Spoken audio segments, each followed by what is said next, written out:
Sejam bem-vindos ao Ação Reação, programa que junta autarcas da região de Viseu para discutir vários temas da atualidade. Hoje tenho comigo em estúdio os presidentes de Câmara de Tondela, Carla Borges, bem-vinda, Sra. Presidente, e de Carral do Sal, Paulo Catalino, bem-vindo, Sr. Presidente. O tema desta semana é a saúde. A saúde tem sido recorrente tema nos telejornais, nos noticiários, o entupimento das urgências, também a falta de profissionais e a discussão entre se devemos ou não ir até ao privado procurar a solução para resolver as questões do SNS. Aliás, na última sondagem feita pela Universidade Católica para a RTP, foi de facto um dos temas que os portugueses mais querem ver resolvidos nas próximas eleições. Temos dois autarcas para discutir este assunto. Sr. Presidente, começo por si. Carral do Sal foi um dos primeiros a aceitar a transferência de competências na área da saúde. Porquê que o fez? Bem-vindo.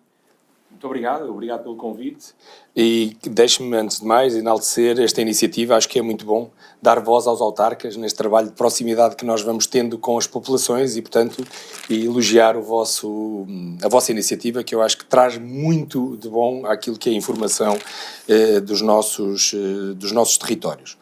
Portanto, a área da saúde é uma área, por natureza, extremamente importante. E não fosse eu também médico e, portanto, perceberia a grande sensibilidade que tínhamos de tentar aproximar aquilo que eram as necessidades da população e a capacidade de resposta dos serviços. É verdade que, com os municípios, com esta gestão dos municípios, essa transferência tornou muito mais ágil a nossa capacidade de dar resposta às situações. E, portanto, eu senti sempre grande resistência enquanto médico, enquanto coordenador do Centro de Saúde, com o trabalho que às vezes era possível fazer com os municípios. Porquê? Porque nem sempre os municípios tinham instrumentos para poder ajudar a resolver os problemas do Centro de Saúde. E a verdade é que a transferência de competências trouxe essa possibilidade de nos dar meios para responder de uma forma mais prática, mais objetiva. E, portanto, aquilo que eu tenho como certo é que a capacidade que hoje temos de dar resposta tem ajudado muito a obviar muitas questões que aconteciam e que melhor agora se resolvem. É verdade que não temos a gestão dos médicos, não temos a gestão dos enfermeiros e às vezes o grande problema é a gestão dos recursos humanos, mas conseguimos, através dos assistentes operacionais, colocar mais gente ao serviço do Centro de Saúde e confesso-lhe que hoje a sensação que tenho é que melhoramos substancialmente a capacidade de resposta para resolver problemas no Centro de Saúde e logo das pessoas. No caso de Tondela, Sra. Presidente, bem-vinda também. Tondela foi mais reticente no aceitar de competências. Porquê? Bom dia a todos, obrigada pelo convite. É um gosto estar aqui convosco hoje a partilhar estas ideias e, acima de tudo, estas reflexões sobre a saúde, que é um tema que, para mim, já há muito tempo que é muito caro. Já enquanto deputada na Assembleia da República, era um tema que eu defendia com muito afinco. E defendia porquê? Precisamente, e indo ao encontro da pergunta. Porque, no caso do Concelho de Tondela, um dos nossos principais problemas, e que ainda não vemos cumprido ou resolvido na sua plenitude, prendia-se com a falta de médicos. E daí nós termos demorado, ou não termos assinado logo desde o início a questão da transferência das competências da saúde, porque, como nós sempre dissemos, falar de saúde não se resume apenas a falar de transferência de competências. E sabíamos bem que, apesar das virtudes do processo da transferência de competências e que nós reconhecemos e sempre reconhecemos que é uma gestão de mais proximidade, nós também sabíamos que os grandes problemas que nós tínhamos no nosso Concelho não seriam resolvidos com a transferência de competências na área da saúde, nomeadamente a colocação de mais médicos. E, portanto, durante o ano de 2023, encetámos um processo de negociação e de alerta, digamos assim, e de sinalização de várias questões junto da tutela, neste caso do Ministério da Saúde. Ao longo do ano fomos conseguindo construir soluções, não chegando ao final do ano com todas as respostas dadas, mas no final do ano vimos acontecer algo que para nós era fundamental, que era a portaria que vinha classificar as OSFs como OSFs-B e que neste caso, no caso de Tondela, todas as unidades de saúde familiar passaram a ser OSF-Bs. E isto traz uma virtude ao processo, que é a possibilidade de os médicos, de termos unidades de saúde familiar muito mais atrativas e permitindo assim, espero eu, que por esta via possamos ter esta questão relacionada com a falta de médicos no Concelho de Tondela cumprida e termos mais médicos no nosso sistema. Sr. Presidente, volto a si. Para quem nos está a ver, perceber qual é a grande vantagem da descentralização de competências? Onde é que o cidadão comum, nós, quando procuramos um serviço médico, temos vantagens com essa descentralização? Desde logo pela capacidade que temos de encontrar soluções do ponto de vista físico para melhorar a prestação de serviços, ou melhorando a acessibilidade das pessoas aos centros de saúde. É verdade, como diz a Presidente Carla, os médicos e os enfermeiros, que são o grosso, digamos assim, das respostas dos cuidados de saúde, não é uma gestão nossa e, portanto, os nossos grandes desafios é tentar encontrar estratégias para que haja sempre o número de médicos e de enfermeiros, no fundo, as equipas clínicas que possam dar resposta a todos os fecheiros. Eu, em Carregal do Sal, tenho tido esta possibilidade de ter médicos para todos os utentes do nosso centro de saúde. E, portanto, neste momento não há utentes, digamos assim, sem médico de família. A capacidade que nós vamos tendo de resolver os problemas passa mais pelas questões, digamos assim, do dia-a-dia, da prática geral, não é?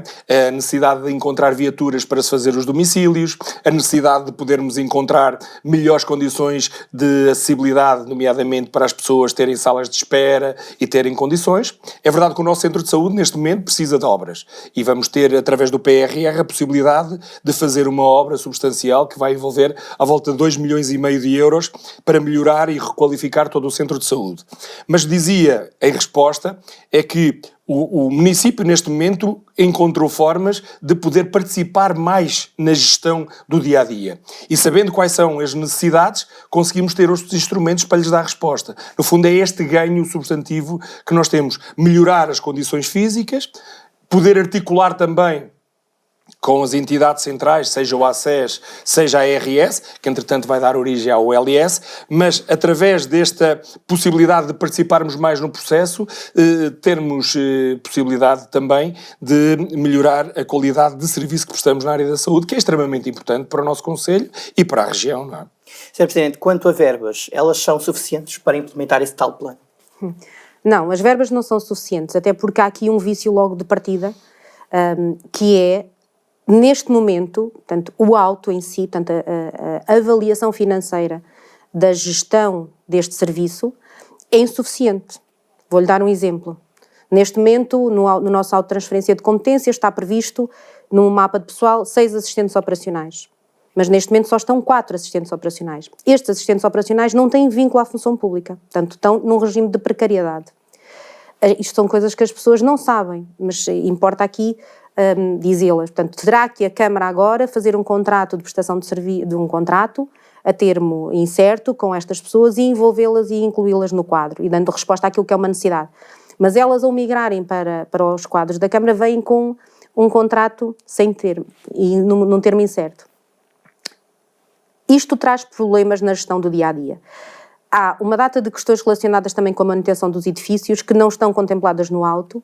Recebemos os edifícios com necessidades de intervenção, principalmente um deles, no caso da Lagiosa, e nós acreditamos também na capacidade de negociação que vamos ter no futuro, mas também da parte da tutela a receber também estas nossas reclamações e, à semelhança daquilo que está a acontecer na área da educação, em sede de comissão de acompanhamento, estas necessidades serem avaliadas, serem contabilizadas e depois, na transferência das verbas, serem devolvidas ao município aquilo que forem os gastos do município. A nossa gestão, e isto é muito importante que também seja dito aqui nestes fóruns, a capacidade de gestão dos municípios e da capacidade de resolução dos problemas é muito parca. Verdadeiramente não somos nós que vamos resolver os problemas dos cuidados de saúde primários. Isso cabe às equipas de técnicos, neste caso médicos, enfermeiros e assistentes técnicos, e à gestão e à coordenação das unidades. Nós temos a possibilidade, do ponto de vista físico, naquilo que diz respeito à eficácia e à eficiência do funcionamento das instalações, podermos de uma forma mais rápida resolver problemas como um autocolismo que não funciona, como nós encontramos, uma torneira, um puxador, infiltrações de água, situações dessa natureza e também da parte dos assistentes operacionais e questões relacionadas com a gestão do próprio edifício, contratos de água, luz e limpezas. Os assistentes operacionais por si só não resolvem os problemas dos cuidados de saúde primários. E aí é uma resposta que cabe à tutela dar. Por isso é que, e volto a dizer, por isso é que nós sempre dissemos que assinar o auto de transferência de competências na área da saúde não vinha resolver os principais problemas de saúde no Concelho de Tondela. E para isso era necessário haver uma intervenção, digamos, mais holística, mais abrangente, mais transversal às várias áreas e criar respostas para as necessidades do Concelho de Tondela na área da saúde. Sr. Presidente, este é um tema que de facto não se esgota, não é? Temos o envelhecimento populacional, temos também os serviços tentarem responder a estes, sobretudo agora no pico de gripe, noutras circunstâncias também pode acontecer uma afluência grande às urgências. Como é que isto resolve? Temos todos que pensar, enquanto comunidade, a saúde, quais são os pontos-chave, no seu entender, para resolver as questões do SNS? Bom, desde logo, o facto de termos uma população mais envelhecida traz maior número de cuidados. E, portanto, o facto de, hoje em dia, termos uma população que precisa de ter um maior acompanhamento exige, naturalmente, que as equipas médicas, os técnicos, tenham uma capacidade de resposta muito maior do que havia no passado.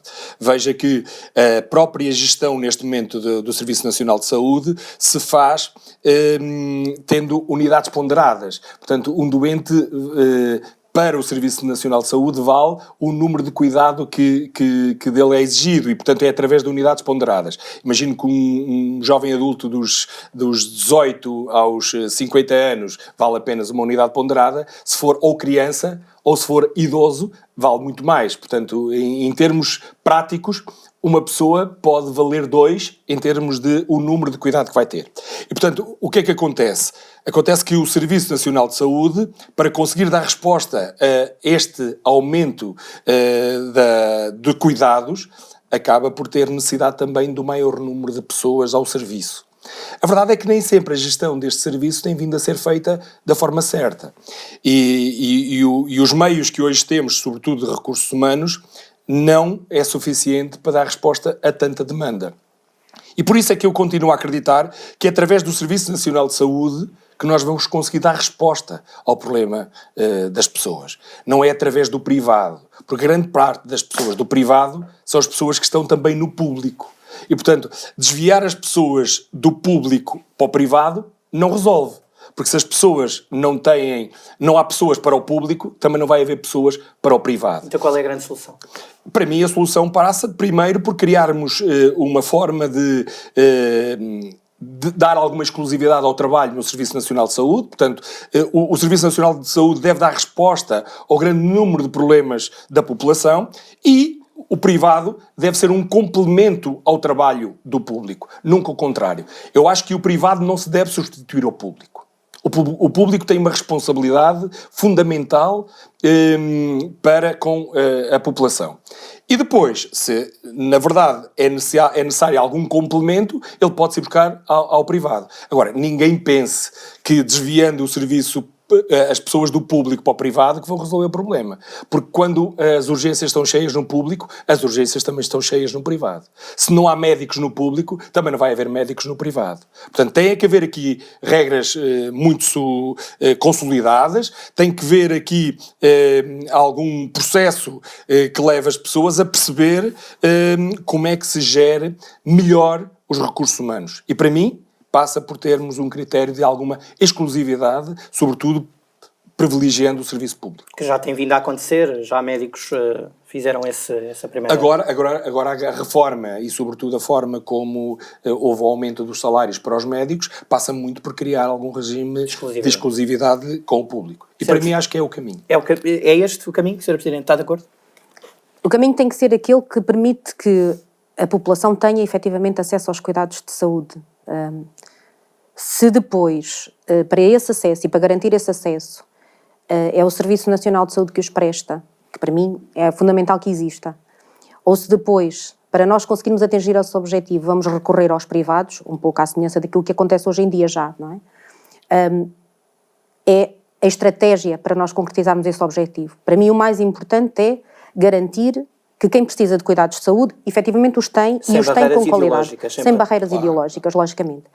E para isso temos que ter uma estratégia a 2 tempos, reconhecendo nós que hoje em dia com as listas de espera, com o atraso na capacidade de conseguir marcar consultas, da necessidade que existe e com a falta de médicos, como já foi referido, para poder prestar um conjunto de cuidados, é necessário obrigatoriamente criar um plano de recuperação e uma estratégia rápida e assertiva que permita precisamente recuperar esta capacidade de resposta na atribuição e na administração dos cuidados de saúde. E aí eu não tenho dúvidas nenhumas que o privado, e não só, e quando falamos em privado, falamos também em instituições de solidariedade social que também têm essa capacidade de resposta, recorrer a esses meios seguramente que será uma forma de podermos atingir este objetivo, como eu disse, o principal objetivo é a proporção e proporcionar a existência destes cuidados de saúde a quem precisa deles efetivamente, no tempo em que precisa. E combater claramente as listas de espera. As regras dos debates pedem que quem o inicia não o conclua, mas vamos quebrar essa regra porque a Sra. Presidente quer abordar, é um espaço digamos, de antena, quer abordar o Plano Estratégico Municipal de Saúde, não é? Sim, dando continuidade um bocadinho a esta ideia de que foi o tema principal do nosso debate da questão da saúde, e precisamente porque nós acreditamos em Tondela que podemos contribuir, indo para além daquilo que é a transferência de competências, acreditamos que podemos contribuir para uma valorização desta prestação de cuidados de saúde. E por isso definimos, já durante o ano 2023, um daqueles que será um dos nossos principais eixos de atuação para os próximos anos, que é a criação da nossa Estratégia Municipal para a Saúde. O Tondela 16.9 Saúde será o tema principal de trabalho e o que nós pretendemos é, em primeiro lugar, desde logo, definir aquilo que é o perfil do utente e o perfil de saúde no nosso município.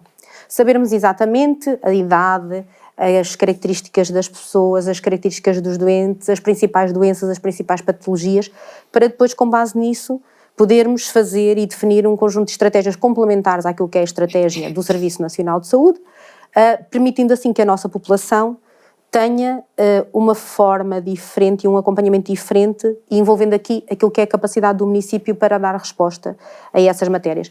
Trabalhando sempre de uma forma integrada a família e o seio familiar. Desde a sua são sempre situações multifacetadas, necessidades multifacetadas, e por essa via nós acreditamos que ao definirmos e ao encontrarmos e definirmos o perfil de saúde do utente do nosso concelho, conseguimos depois também criar respostas integradas não só na área social, mas também no seio escolar, na comunidade educativa, trabalhando a família num todo e como a comunidade que ela é, inserida na comunidade. Sr. Presidente, em Carregal do Sal, mudando radicalmente de tema, mas também falando de vida, não é? Já que a saúde também promove a vida, mas falando de vida, vai nascer um museu, não é? De homenagem a quem salvou milhares de vidas.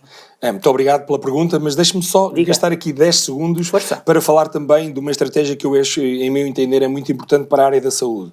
É a criação da ULS, que vai criar condição de os serviços primários e os serviços secundários trabalharem os dois e porem, como disse a Presidente Carla muito bem, o doente como prioridade. Portanto, não interessa o serviço, interessa qual é a necessidade que o utente tem. E, portanto, eu acredito que a OLS, onde vai ter também os cuidados primários, os cuidados secundários, para haver uma maior ligação entre aquilo que é a saúde primordial, que é o trabalho da prevenção com o médico de família e depois o trabalho complementar com o hospital, se pode agora relacionar melhor e isso traz ganhos para o utente. Desde logo também a gestão daquilo que serão os recursos financeiros. Mas parece-me que a OLS é também uma estratégia que pode e deve melhorar os cuidados de saúde.